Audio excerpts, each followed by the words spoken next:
시작할까요? 네, 안녕하세요. 이혜선 노무사입니다. 저희 이제 2기 들어갈 건데요. 잠깐만 강의 계획서 볼까요? 네. 저희 강의 계획서 보면은 일단은 저희가 목요일부터 그다음에 다다음 주 월요일까지 해가지고 총 8회 동안 진행을 하게 됩니다. 자, 일단 저희가 총 8회를 잡아놓고 그다음에 연수문제 풀이를 들어가는데 연수문제 풀이가 조금 시간이 걸리지 않을까라고 해서 일단 보강은 잡아놨었는데 지금 주말반 진도 나간 거 보니까 보강까지 안 해도 될 것 같아요. 그래서 여기 나와 있는 5월 30일 보강은 취소라고 말씀을 좀 드릴게요. 다음에 시간 한번 보시면요. 저희가 9시에 오셔가지고 모의고사 보시고 그 다음에 강평이 이제 들어가게 되는데 모의고사는 이제 예습평이에요. 그래서 혹시 이제 오늘 준비를 잘 못해서 시험을 못 보셨다라고 하더라도 이제 내일 진도 범위는 조금 정리를 좀 잘 하셔서 준비를 좀 잘 해왔으면 좋겠다라는 생각이 좀 있네요. 그래서 시험을 좀 잘 봐주시고 얼른 들어오세요. 어디 갔다 왔어요? 한 번 나가면 다 함흥차사야, 함흥차사. 그죠? 자, 좀 이렇게 해주시고, 교재 잠깐만 말씀드릴게요. 아마 저랑 계속 연기 때부터 하신 분도 있고, 아니면 지금 저를 처음 보시는 분들도 좀 계실 건데, 일단은 지금 뭐 선생님 책으로 바꿔야 되나요? 그 책 절대 바꾸지 마세요. 아셨죠? 보고 계시던 책으로 계속 예습을 해가지고 시험을 좀 보시고요. 대신 복습을 하실 때 연습 문제집이 저희가 나가요. 근데 연습 문제집이라고 돼 있는데, 사실 제가 이걸 한꺼번에 제본을 안 하고, 구멍을 뚫어가지고 여러분 30 파일을 다 사드렸죠. 이거 제가 맞춰드린 거예요. 그래서 이거 제가 다 개별 돈으로 이렇게 다 맞춰준 건데 여기에다가 나오는 자료 그냥 탁탁탁 끼시면 돼요. 한 번에 제본을 안 한 이유는 하나입니다. 여러분 예습을 통해서 전범위를 안 보고 이것만 보고 들어와요. 그래서 제가 마지막으로라도 좀 전범위 한 번 더 보게 만들려고 연습 문제집을 진도에 맞춰서 조금 이제 복습 형태로 자꾸 드리기로 했습니다. 그래서 30 파일에다가 그냥 순서대로만 끼시면 돼요. 자, 그래서 가장 좋은 예습과 복습 방법이다라고 한다면 기존에 본인이 보고 계시던 수험서나 아니면 서브노트만 보시는 분들도 있거든요. 괜찮아요. 지금 서브노트 보시는 거 저도 그렇게 반대하진 않아요. 1기 때 서브노트만 본다? 그럼 제가 분명히 한 소리를 합니다. 왜 벌써부터 서브노트만 봐요? 수험서도 좀 읽고 하세요. 이렇게 하는데 지금은 시기가 시기인 만큼 또 생동차인 분들은 시간이 많이 없기 때문에 서브노트만 보시고 그 다음에 예습을 하여서 시험을 보시고 대신 시험 볼 때는 실전처럼 보기로 약속을 좀 하죠. 그렇죠? 실전처럼 좀 보시고 그 다음에 복습하실 때는 다시 한번 서브를 보시든 아니면 연습 문제집만 보시든 둘 중에 하나로 조금 정리를 하셨으면 좋겠다라는 생각이 있어요.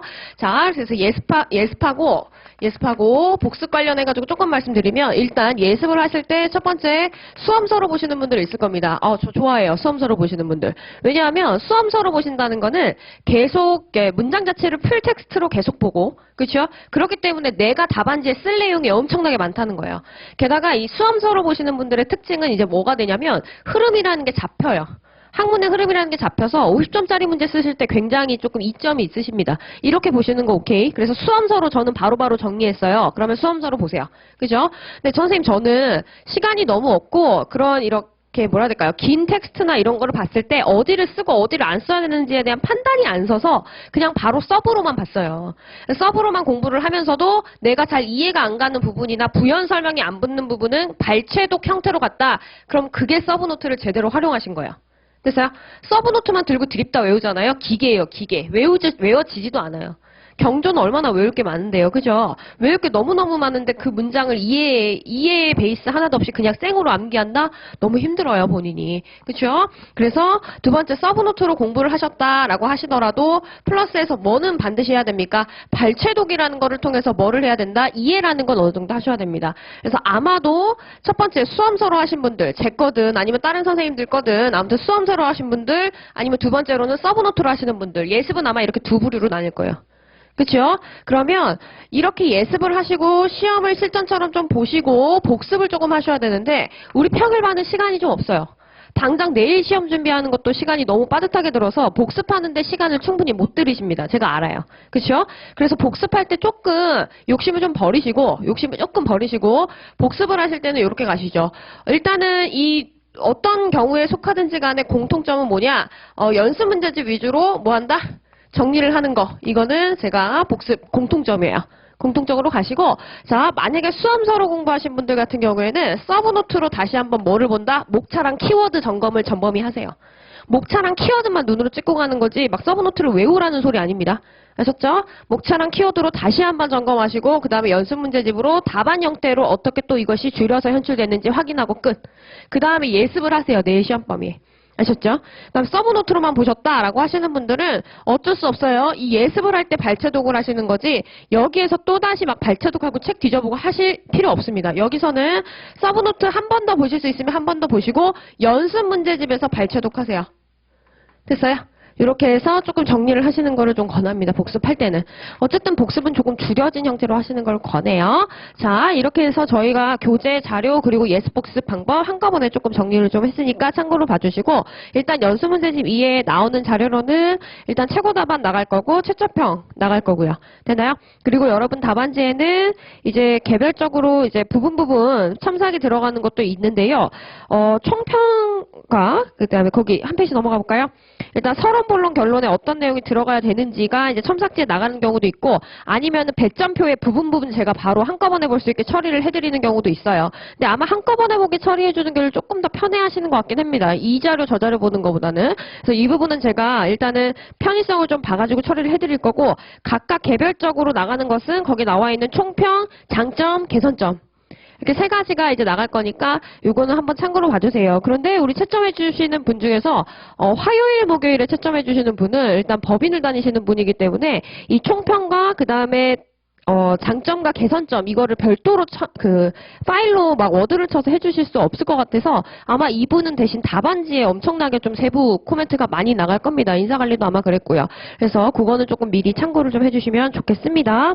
자, 근데 진도 범위 잠깐만 보시면 오늘 같은 경우에는 일단 어디까지였습니까? 태도 5까지가 시험 범위였습니다. 75점으로 저희가 보고 있는 건 아실 거고 다음에 내일 범위는 이제 집단청 연구에서 이제 집단 속성까지 들어가겠다 이렇게 말씀을 드렸고 다음 3회 같은 경우에는 이제 집단 차원의 리더십까지 이렇게 해서 정리가 좀 될 건데요. 아마 2, 3회 때 진도 범위가 조금 조정될 수도 있습니다. 그건 조금만 제가 만약에 진도 범위를 조정하겠다라고 한다면 말씀을 좀 드리도록 할게요. 됐나요? 자, 그 다음에 4회차에는 중간범위 모의고사가 한 번 있죠. 이 4회차는 무슨 요일이죠? 다음 주? 수요일일 거예요. 그쵸? 그래서 주말을 끼시고라도 그동안에 공부했던 거 한 번 더 뭐 해야 됩니까? 정리를 좀 하시고 그 다음에 수요일날 좀 공부를 그러니까 와서 시험을 좀 보세요. 그러면 이제 수요일날 진도범위 나간 것과 수, 목, 금 이렇게 3일치 공부를 하고 마지막 월요일날에 이제 뭐가 됩니까? 중간범위 모의고사가 한 번 더 있어요. 너무 좋은 게 지금 우리 경조는 주말이 2번씩 끼어있기 때문에 중간범위로 시험 준비하는 게 굉장히 원활할 겁니다. 되나요? 그렇기 때문에 요거를 안 한다라고 하면은 손해예요, 손해. 중간범위 요 진도범위만큼 다시 예습을 하면 각각 1일차 진도범위만큼 공부했을 때 1회독하고 중간범위 모의고사 준비할 때 2회독하는 거란 말이에요. 그렇죠? 그리고 내가 예습 복습을 할 때 또다시 3, 4회독, 회독수가 늘어가는 거기 때문에 조금 충분하게 활용하시는 걸 권해요. 아셨죠? 그래서 이렇게 해가지고 좀 간단하게 말씀을 드렸습니다. 좀 덥지 않나요? 강의실? 그죠? 좀 에어컨을 좀 켜야 될 것 같은데. 혹시 1층에 연락이 가능하다면 에어컨을 좀 켜달라고, 네, 말씀을 조금 드려주시면 좋겠습니다. 자, 이렇게 나갈 거고, 오늘 자료 잠깐만 볼까요? 연습 문제집 자료 가보겠습니다. 됐죠?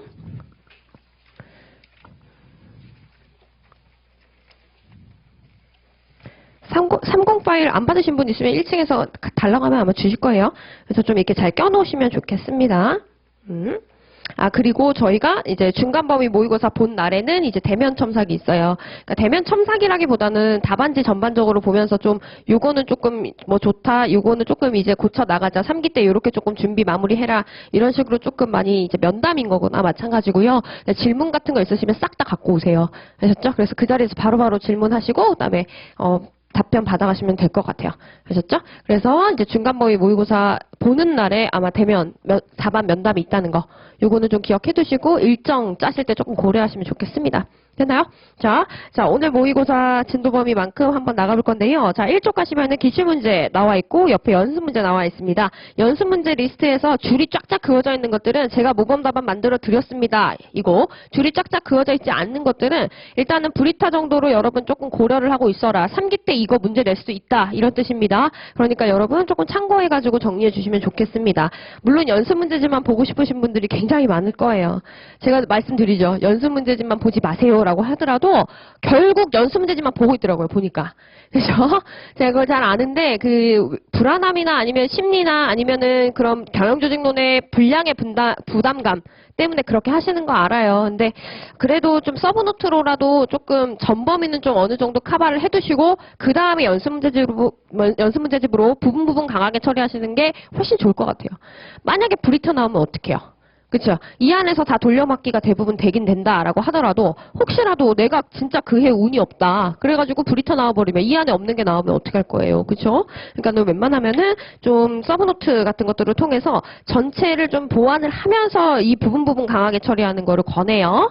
그러니까 너무 이것만 보고 막 이것만 달달 외우고 여기서만 나오죠. 여기서만 나오죠. 자꾸 저한테 그 대답을 막 나올 때까지 막 물어보시고 그러면 안 돼요. 아셨죠? 그거는 좀 미리 말씀드릴게요. 자, 오늘 진도 나갈 건데 자, 먼저 첫 번째 1편 조직연구의 기초 이쪽부터 조금 정리를 한번 해보도록 하겠습니다. 자, 경영조직론은 여러분 다 제대로 뭐라 해야 될까요? 어떤 형태로 지금 진행이 되는지 아니면 어떻게 이루어져 있는지 즉 구조가 어떻게 이루어져 있는지 여기에 대해서는 여러분 너무나 잘 아실 거예요. 자, 한 번만 좀 정리를 해보면 자, 경영조직론이라는 거는 이제 노동법 1, 2가 있는 것처럼 경영조직론도 1, 2 두 가지로 구분되어 있는 건 아실 겁니다. 자, 경영조직론이라고 한다는 거는 일단은 뭐예요? 조직과 관련된 각종 이론들을 모아놓은 거예요. 그쵸? 조직과 관련된 각종 이론들을 쫙 모아가지고 이것을 미친 듯이 막 어떻게 합니까? 분류를 해요. 어떤 기준을 갖고 오냐에 따라서 다양한 조직 이론들의 분류 방법은 여러 가지로 또 나뉠 수가 있습니다. 자, 그것과 관련해서 우리가 조금 정리 한번 해볼까요?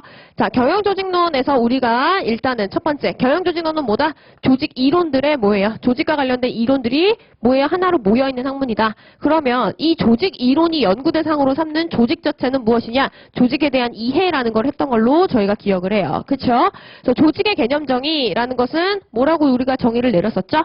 물론 버나드에 가서 우리가 확실하게 정의를 내리기는 하지만 조직의 정의는 뭐가 됩니까?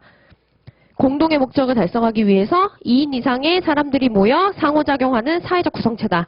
이렇게 해서 정의를 내렸었어요. 맞나요? 자, 그럼 두 번째, 이 조직이라는 것은 대체 왜 탄생을 하게 됩니까? 조직의 형성 이유가 뭡니까? 형성 이유는 저희가 두 가지로 정리를 했었죠. 첫 번째가 뭐였었어요? 분업의 원리. 맞죠? 자, 혼자서 나의 목적을 달성하기 위해서 일을 하기에는 어떻게 됩니까? 내가 갖고 있는 시간이나 능력이나 정보 등의 한계가 있다. 그래서 어떻게 해요? 여러 사람들, 즉 나와 공동의 목적을 갖고 있는 사람들이 모여서 이 일을 나누어서 맡게 됩니다. 이 일을 나누어서 맡았잖아요. 그럼 그렇게 나누었던 업무들을 다시 연결시키고 뭐 할 필요가 있어요? 최종 산출물로 다시 만들 필요가 있어요. 그러면 이들을 연결시키고 이들의 행위나 작업 과정을 체계적으로 뭐합니까? 조절해줄, 통제해줄 뭐가 필요하다? 조직 구조 또는 조직이라는 것이 필요해진다는 거예요.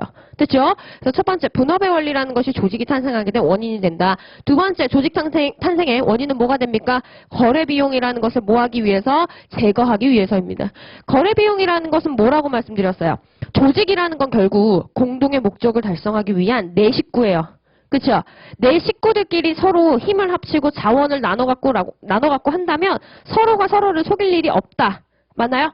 그래서 내가 남한테 무언가를 제공받고, 즉 남한테 자원을 제공받고, 원료 제공받고, 아니면 또 뭐 있어요? 노동력을 제공받고, 무언가 상품을 제공받고 하는 것들 자체에서 발생하는 속고 속이는 거래 비용이라는 것이 조직 안으로 내부화를 시키면 없어진다. 그래서 조직을 만들어야 된다. 이런 관점이었어요. 맞죠? 자, 물론 얘도 나중에 가서 어떤 문제가 발생합니까? 거래 비용을 줄이려고 전부 다 내 식구로 만들었더니만 뭐가 생겨요? 관료제 병폐 현상. 또 뭐가 생기죠? 이들에 대한 관리 비용이라는 게 생긴다 그랬어요. 그래서 이제는 어떻게 합니까? 거래 비용과 관리 비용이라는 것을 비교하여서 적은 쪽에 의사결정을 내리게 되죠. 거래 비용이 너무 많이 든다? 그럼 뭐 해요? 내 조직으로 다 내부화시키고. 이렇게 다 내부화시켰더니 관리 비용이 너무 많이 드네? 그럼 이제 어떻게 하는 거예요? 다 외부화시키는 거예요. 외주화 주는 거예요. 됐어요?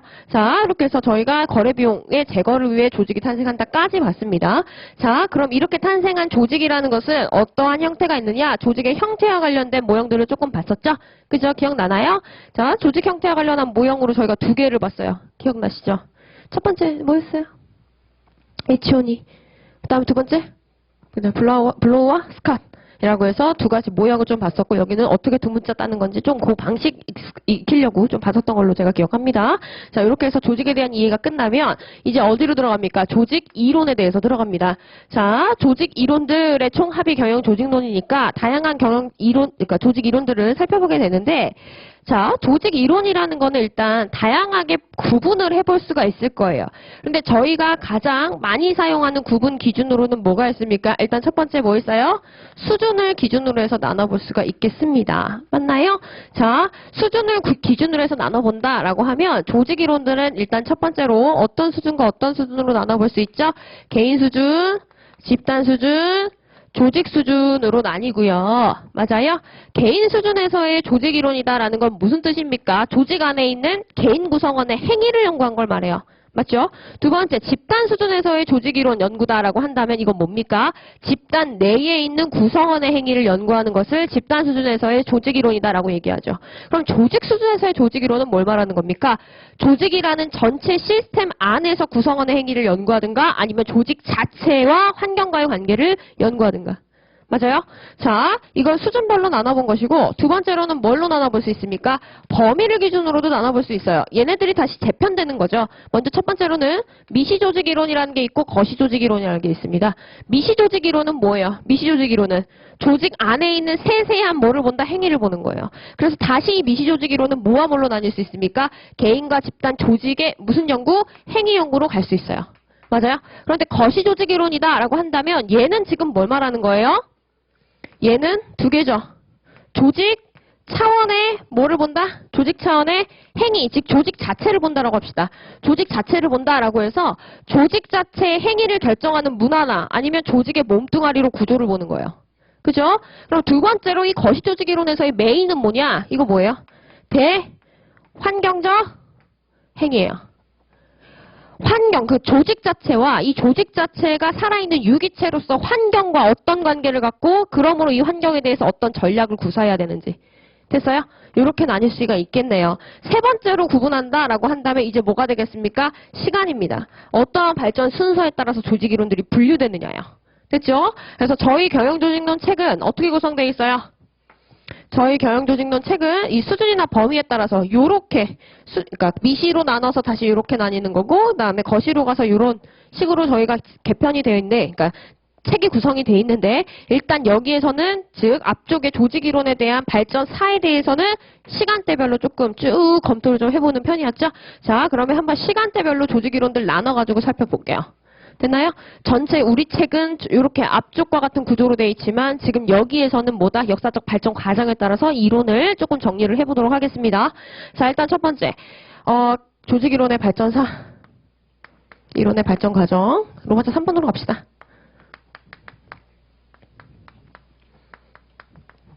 가볼게요. 일단 조직 이론을 분류하는 기준은 엄청나게 많아요. 그렇죠?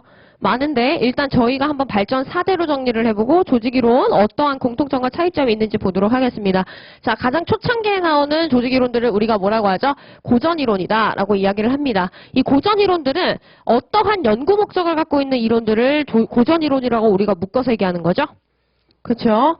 자, 산업혁명 직후에 나온 조직 이론들로 산업혁명이 이루어지면서 대량 생산이 가능해지니까 어떻게 하면 적게 노력해서 그렇게 많이 만들까? 즉 효율성에 대한 연구를 하게 돼요. 그렇죠? 그래서 이 조직 이론들의 공통적인 목적은 효율성의 증대 또는 이를 통한 생산성 향상 이라는 것을 연구의 목적으로 둔 이론들을 말합니다. 고전 이론의 대표주자 누가 있어요? 첫 번째, 테일러의 과학적 관리법이 있습니다. 맞나요? 자, 이론 같은 경우에는 의, 내용, 평가, 시사점 네 가지로 정리하는 게 기본 목차였죠. 거기에 맞춰서 쭉 정리를 해보면 테일러 같은 경우에는 무엇을 주장한 학자입니까? 딱 키워드 하나로 정리하면 뭐예요? 과학적 과업 관리. 맞나요? 과학적인 방식으로 과업 관리를 철저하게 하면 이것이 효율적 생산으로 연결된다. 이렇게 주장한 거란 말이죠. 그럼 여기서 말하는 과학적 과업 관리의 원칙은 뭐가 되냐? 이게 바로 내용이 되죠. 네 가지 내용이 있네요. 첫 번째 뭐예요? 여기는 뭐 해야 된다? 과업의 과학적 관리. 과업 또는 직무라고도 하죠. 과업의 과학적 관리라는 것이 필요하다. 자, 과학적 관리라는 것은 대체 뭘 말한다고 말씀드렸어요? 일단 분업을 해야 돼요. 이 분업의 원리는 테일러가 말한 게 아니에요. 이미 그 전에 아담 스미스에 의해서 아담 스미스의 국부론 안에서 이미 얘기가 됐던 거예요. 그렇죠? 그러면 테일러가 자기가 되게 고유하게 얘기한 건 뭐냐? 분업을 하고 분업에서 끝나는 게 아니라 분업을 해서 과업을 단순 반복적으로 만들면 나 맨날 그 일만 하죠. 그렇죠? 그러면 그렇게 맨날 그 일만 하다 보면 작업 행위가 계속 반복돼요. 똑같은 작업 행위가.